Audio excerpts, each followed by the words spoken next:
Merci d'être avec nous. Chiral 24 News est avec vous, Abdelkader Edriev. Tout de suite, les titres de ce journal. Le président algérien Abdelmadjid Tebboune signe un décret présidentiel mettant fin aux fonctions de Nadir Al-Arbaoui en sa qualité de Premier ministre et nomme à sa place Sifir El-Yeb en tant que Premier ministre par intérim. Coopération militaire, l'Algérie et l'Inde comptent renforcer la coordination sécuritaire sur les questions d'intérêt commun et abordent des défis sécuritaires à l'échelle mondiale. Plus de 50 Palestiniens sont tombés en martyrs au 692e jour du génocide de l'entité sioniste contre la bande de Gaza, dans des raids ayant ciblé plusieurs régions. Et puis nous irons en France où l'opposition est déjà dans l'après-François Bayrou, soumis à un vote de confiance le 8 septembre prochain. Nous en parlerons avec une membre du Parti Socialiste et un membre du Parti Solidarité et Progrès. Bonsoir à tous. Le président algérien Abdelmadjid Tebboune a signé ce jeudi un décret présidentiel mettant fin aux fonctions de Nadir Al-Arbaoui en sa qualité de Premier ministre et a décidé de nommer à sa place Sifir El-Yeb en tant que Premier ministre par intérim. C'est ce qu'a indiqué un communiqué de la présidence de la République.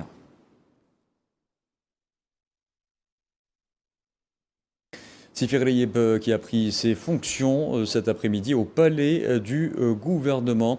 Ses fonctions donc de Premier ministre par intérim lors d'une cérémonie de passation de pouvoir avec Nadir Al-Arbaoui.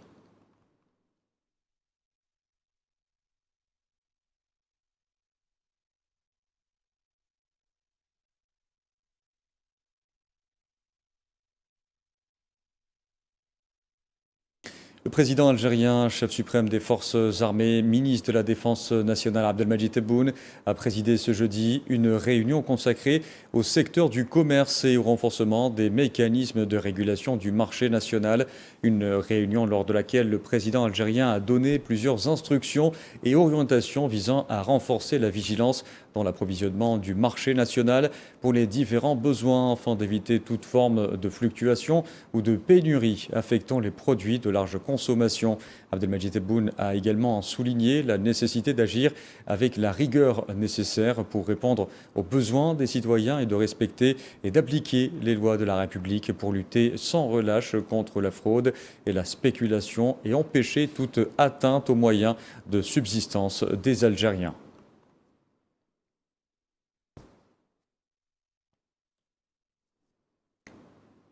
Coopération militaire algéro-indienne, le général d'armée Saïd Chengliha, ministre délégué auprès du ministre de la Défense nationale, chef d'état-major de l'armée nationale populaire, a reçu ce jeudi au siège de l'état-major de la ANP le général d'armée Dwivedi Upendra, chef d'état-major des forces terrestres indiennes, à l'issue de la visite de travail qu'il a effectuée en Algérie.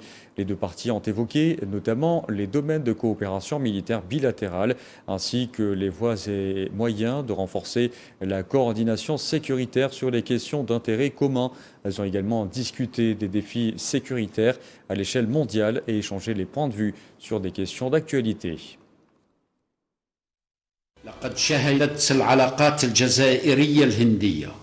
Les relations algéro-indiennes ont connu un nouvel élan suite à la récente visite officielle en Algérie de la présidente de la République de l'Inde, Mme Droupadi Murmu, en octobre 2024. Les entretiens bilatéraux qui l'ont réunie avec le président de la République, M. Abdelmadjid Tebboune, ont contribué à tracer de nouveaux horizons et à adopter des stratégies futures qui renforceraient le niveau de coopération bilatérale et activeraient tous les mécanismes conjoints en activant divers comités bilatéraux entre les deux parties.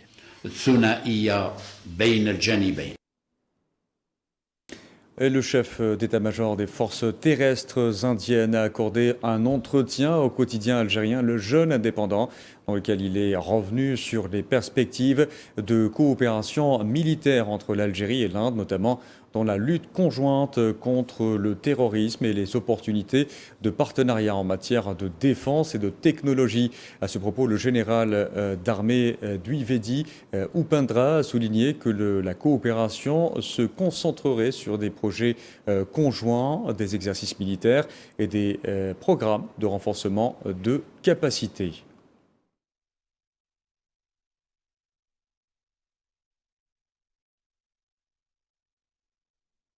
Alors qu'elle s'apprête à accueillir dans une semaine la 4e édition de la foire commerciale intra-africaine, l'IATF 2025, Alger se positionne aujourd'hui comme un acteur clé de l'intégration économique du continent. L'Algérie met l'accent notamment sur le développement des corridors commerciaux régionaux pour soutenir une relance concrète de la zone de libre-échange continentale africaine. Le point avec Mohamed Wali Ben Chaban. En plaçant les corridors commerciaux au cœur des débats de l'IATF 2025, l'Afrique réaffirme sa volonté de réussir le défi de développement pour un marché africain intégré, inclusif et prospère. Une ambition qui pourrait faire de la zone de libre-échange africaine un levier de transformation commerciale et industrielle pour le continent. Le libre-échange doit être intégré, progressif, protéger un certain nombre d'économies les plus faibles afin que des économies comme le Burkina Faso puissent tirer leur épingle du jeu face à des géants comme le Nigeria. L'Algérie s'implique activement dans la création de véritables ponts économiques avec plusieurs pays africains. Le projet stratégique de la route transsaharienne reliant Alger au Nigeria via le Niger, ainsi que celui de gazoduc TSGP, en sont des exemples concrets. Ces corridors visent à faciliter la circulation des biens, des services et des personnes à travers le continent.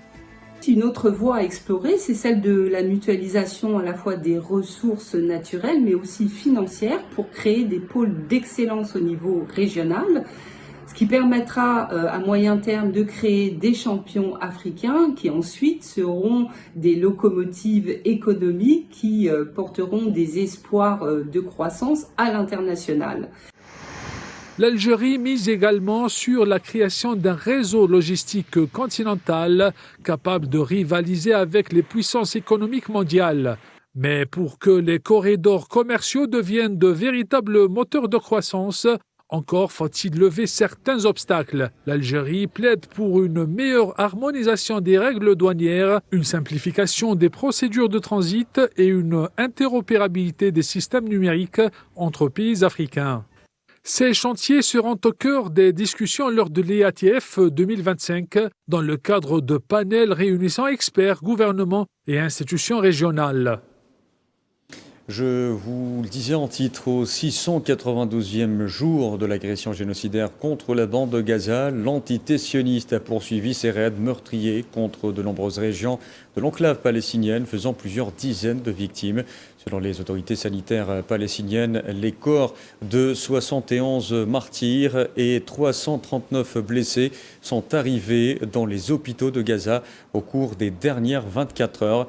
Et depuis le 7 octobre 2023, le bilan des victimes du génocide de l'entité sioniste à Gaza s'élève à 62 966 martyrs et 159 266 blessés, dont une majorité de femmes et d'enfants. Et des bombardements intenses de l'entité sioniste ont fait ce jeudi plus de 50 martyrs, dont près d'une vingtaine qui attendaient de recevoir des aides humanitaires. Les frappes ont encore une fois visé des déplacés, notamment au camp de réfugiés d'El Bouraïj, mais aussi sur Gazaville et ses environs que l'entité sioniste veut envahir absolument. Kherdim Bataj. Nouvelle hécatombe au 692e jour du génocide à Gaza. L'enclave palestinienne est mise à feu et à sang par l'armée d'occupation qui n'épargne personne. Parmi les 50 martyrs signalés depuis l'aube de ce jeudi 28 août, 3 Palestiniens sont tombés en martyrs et d'autres ont été blessés dans des frappes aériennes sionistes visant plusieurs zones de la bande de Gaza, notamment le camp de réfugiés d'El Bouraïj au centre de l'enclave et le quartier de Rimel à l'ouest du territoire. Une femme et son fils sont morts en martyrs lorsqu'un avion sioniste a bombardé la maison de la famille Ghanem dans le camp d'El Bouraïj, dans le quartier de Rimel à l'ouest de Gaza. Un civil palestinien est tombé en martyr et plusieurs autres ont été blessés après qu'une frappe de l'armée sioniste a visé un appartement résidentiel près de la tour palestine dans la rue des Martyrs. D'autres personnes ont également été blessées lorsqu'un bombardement sioniste a touché une tente de déplacés dans le camp de réfugiés d'Esheti. Par ailleurs, un autre Palestinien est tombé en martyr lors d'une frappe aérienne sioniste au centre de Khan Younes, dans le sud de la bande de Rza, tandis qu'un enfant a été blessé dans le bombardement d'une tente de déplacés à l'intérieur du camp de Badr au nord d'Esheti. En fin de journée, 7 martyrs, dont 2 enfants et 2 femmes, ont été transportés à l'hôpital Aouda à la suite d'un raid contre un groupe de civils ayant ciblé de nouveau le camp de Bouraïch. Une opération élargie de l'entité sioniste dans la ville de Gaza aura des conséquences dévastatrices. Le secrétaire général des Nations Unies, Antonio Guterres, a mis en garde contre un tel scénario, tout en accusant le blocage des aides humanitaires par l'entité sioniste et qui cause des centaines de décès. De manière incroyable, les civils sont confrontés à une nouvelle escalade meurtrière. Les premières mesures prises par Israël pour prendre le contrôle militaire de la ville de Gaza marquent une nouvelle phase dangereuse. L'intensification des opérations militaires dans la ville de Gaza aura des conséquences dévastatrices. Des centaines de milliers de civils déjà épuisés, traumatisés seront contraints de fuir une fois de plus, plongeant leur famille dans un danger encore plus grand. Cela doit cesser.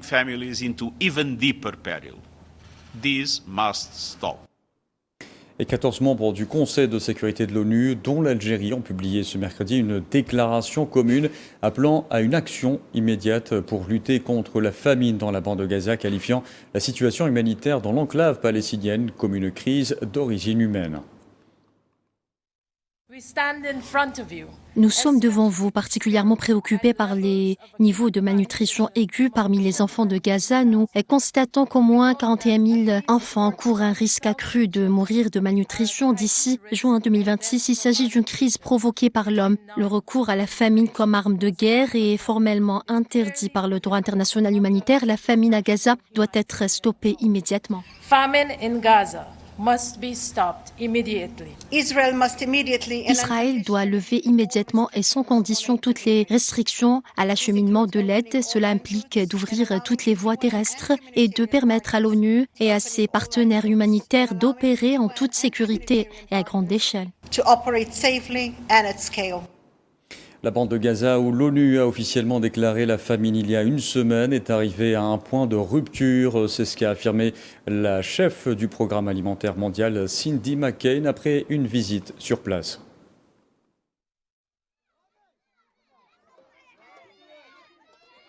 Ce que je demande depuis le début, c'est un accès accru encore et encore pour pouvoir acheminer la nourriture à grande échelle et nourrir les personnes les plus vulnérables de Gaza. Actuellement, nous recevons un peu plus de nourriture. Nous avançons dans la bonne direction, mais ce n'est pas suffisant pour faire ce qu'il faut pour que les gens ne souffrent pas de malnutrition ni de faim.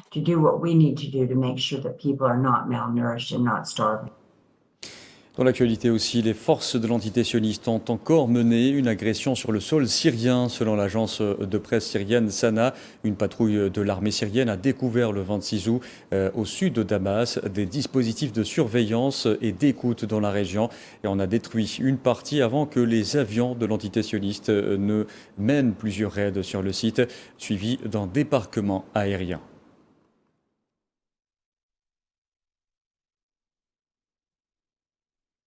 Les forces de l'entité sioniste qui ont par ailleurs mené une nouvelle agression ce jeudi sur la capitale yéménite, Sanaa, 4 jours après des bombardements ayant fait 10 martyrs et plusieurs blessés lors de la précédente attaque.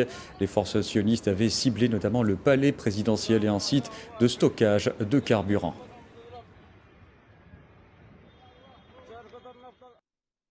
Le Conseil de sécurité de l'ONU tiendra demain une réunion d'urgence pour discuter à huis clos du déclenchement par Paris, Berlin et Londres du mécanisme pour réimposer les sanctions contre Téhéran liées à son programme nucléaire. Les Européens ont agité cette menace depuis des mois et son activation intervient quelques semaines avant son expiration et alors que la diplomatie est au point mort. L'Iran a promis une réponse à cette décision qu'elle a qualifiée d'injustifiée et d'illégale.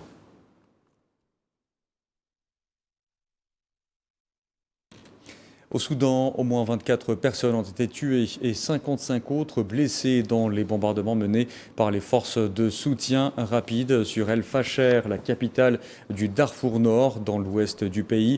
Selon le réseau des médecins soudanais, les FSR ont frappé un marché central et le quartier Aoulad Arif à El Fasher. Pour rappel, l'armée soudanaise et les forces de soutien rapide s'affrontent dans un conflit depuis avril 2023 qui a fait plus de 20 000 morts et 14 millions de déplacés selon l'ONU.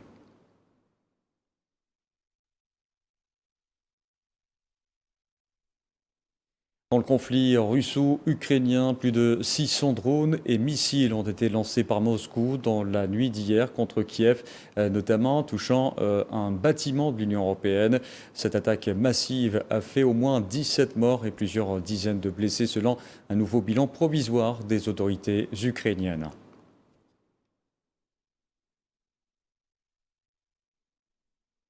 Allez, direction la France où tout le monde se pose la même question. Qui remplacera François Bayrou au poste de Premier ministre? Pour l'opposition, la question est déjà pliée. On est déjà dans l'après-Bayrou qui a soumis sa position à un vote de confiance de l'Assemblée nationale le 8 septembre. Une crise politique qui vient se mêler à un gouffre financier. C'est très simple, c'est comme un bateau qui aurait une voie d'eau, un trou dans la coque, et la coque se remplit d'eau. Alors il y a des gens qui disent t'en fais pas Simone, le bateau flotte encore. Et de ce point de vue-là, on est irresponsable. Le pays est écrasé sous la dette. Et vous savez bien que c'est vrai, vous avez fait 1000 reportages sur 3 300 milliards de dettes. 3 300, presque 50 milliards de dettes. Et pour en parler, nous avons en direct avec nous Halima Delimi, membre du Parti socialiste, ainsi que Karel Verheyken, membre lui du Parti Solidarité et Progrès. Bonsoir. Bonsoir. Alors tout d'abord, je m'adresse à vous, Halima Delimi. Vous êtes, je le rappelle, membre du Parti socialiste. François Bayrou a-t-il acté, selon vous, la fin de son poste à Matignon? Qui pour le remplacer dans ce cas-là? Et quelle est la position du PS qui tient en ce moment même son université d'été? Oui, bonsoir. Effectivement, François Bayrou a acté... son gouvernement est à bout de souffle et il incarne ni l'avenir ni la stabilité.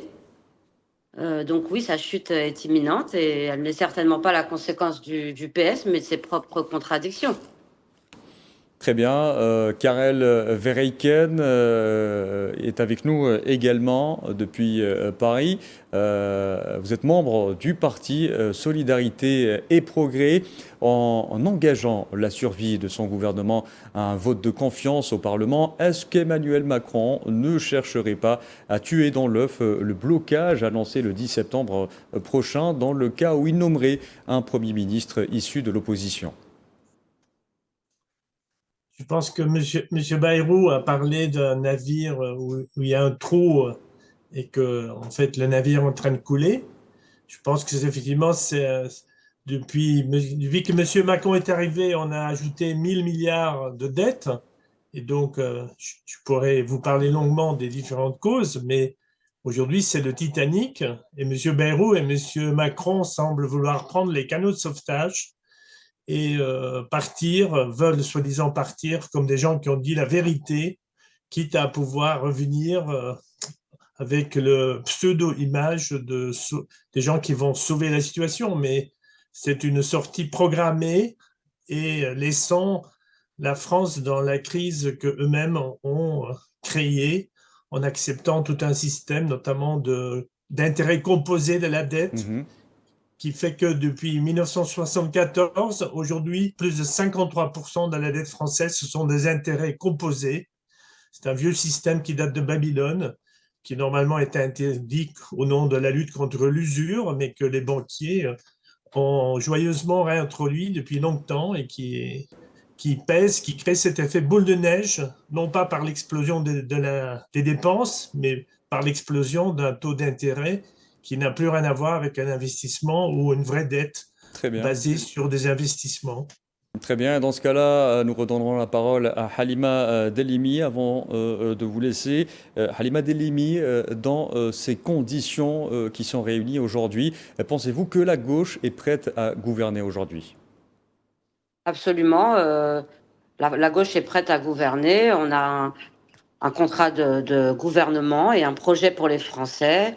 On est prêt à gouverner. On a un contre-budget qui est prêt, qui sera annoncé dès demain. Et quelles seraient les premières manœuvres pour tenter de relever notamment les finances et l'économie française qui est, même selon François Bayrou, au bord du gouffre? On va annoncer ça demain parce que nous, on ne cherche pas l'aventurisme institutionnel, on cherche pas la crise, mais la clarté. On veut construire une alternative sérieuse et social-démocrate. Le 8 septembre, nous voterons unanimement contre François Bayrou, évidemment. Ce choix, ce n'est pas un calcul opportuniste, c'est un acte de clarté. Nous devons la vérité aux Français. Aujourd'hui, François Bayrou abandonne la France d'une façon quand même, race campagne, on peut le dire. Très bien, oui. Oui, la rupture aujourd'hui entre le MoDem et Renaissance, c'est pas le fait du Parti socialiste, c'est l'échec d'une coalition qui tient plus la route. Donc nous, qu'on soit très clair, notre vote n'a rien à voir avec la connivence avec le Rassemblement national. On partage rien avec l'extrême droite et nous ne leur devons rien, mais nous devons aux Français la vérité. Ce gouvernement, il est à bout de souffle et il n'est plus en état de conduire la France. On l'aura compris. Halima Delimi, merci d'avoir répondu à nos questions. Je remercierai également Karel Verheyken, qui est membre du Parti Solidarité et Progrès. Halima Delimi, qui je rappelle est membre du Parti Socialiste. Dans l'actualité aussi, New Delhi maintient le cap face à Washington en poursuivant ses achats de pétrole russe malgré les pressions économiques américaines. L'Inde va plus loin et esquisse un rapprochement avec la Chine. Safwan Ben Sabri. Ils nous regardent droit dans les yeux et nous disent « Nous continuerons à acheter du pétrole russe ». Ces propos du conseiller commercial à la Maison-Blanche à l'égard des autorités indiennes symbolisent la discorde qui règne entre l'Inde et les États-Unis. Washington a appliqué hier les droits de douane à hauteur de 50% vis-à-vis des exportations indiennes en représailles à l'achat par New Delhi de pétrole russe. Face au rapport de force imposé par l'administration Trump, l'Inde va plus loin en augmentant ses importations de pétrole russe de 20% et ce dès septembre. Après 5 cycles de négociations entre Américains et Indiens, aucun accord n'a été trouvé. Et pour cause, la troisième économie asiatique refuse catégoriquement une ingérence étrangère dans la gestion de ses approvisionnements énergétiques. Le ministre des Affaires étrangères indien est monté au créneau pour dénoncer une hypocrisie occidentale, fait rare pour cette puissance traditionnellement modérée envers l'Occident. Le chef de la diplomatie indienne accuse l'Europe et les États-Unis d'acheter du pétrole raffiné à l'Inde tout en lui reprochant sa proximité avec Moscou. L'Inde importe aujourd'hui 30 à 45% de son pétrole de Russie, une source qui approvisionnera son économie à hauteur de 50% en 2026. Y renoncer reviendrait à fragiliser l'économie nationale. Alors que les États-Unis espéraient faire de l'Inde un contrepoids face à la Chine, la stratégie adoptée sous l'administration Trump semble avoir l'effet opposé. Selon certaines sources, le président chinois Xi Jinping aurait adressé au printemps une lettre confidentielle à son homologue indien, relançant discrètement le dialogue. Par ailleurs, Narendra Modi effectuera dans les prochains jours sa première visite à Pékin depuis 7 ans. Des entreprises indiennes majeures misent sur de nouveaux partenariats avec des groupes chinois, de quoi renforcer les relations bilatérales aux dépens de Washington. Allez, sport football avant de terminer. Le sélectionneur de l'équipe algérienne, Vladimir Petkovic, a retenu 26 joueurs en vue des 2 prochains matchs. Le 4 septembre face au Botswana à Tizi Ouzou à 20h et le 8 septembre devant la Guinée à Casablanca à 22h, comptant respectivement pour les 7e et 8e journées du groupe C des qualifications de la Coupe du Monde 2026. Le coach national a dévoilé cette liste en conférence de presse tenue au stade Nelson Mandela à Alger. Et seulement après le match de Botswana, on va retourner à Sidi Moussa et là on commencera à penser aussi au match de la Guinée. Les joueurs convoqués seront 26 et qui sont pour le coach et pour le staff dans ce moment précis les meilleurs. Comme d'habitude, pour moi, les joueurs doivent être compatibles entre eux pour une convocation. Des joueurs qui seront positifs, des joueurs qui ont faim d'obtenir quelque chose. Il doit y avoir de l'ambition, du respect et surtout la fierté d'avoir le maillot de l'équipe nationale de l'Algérie. Voilà, et c'est la fin de ce journal. Merci à vous de l'avoir suivi. Excellente soirée à tous.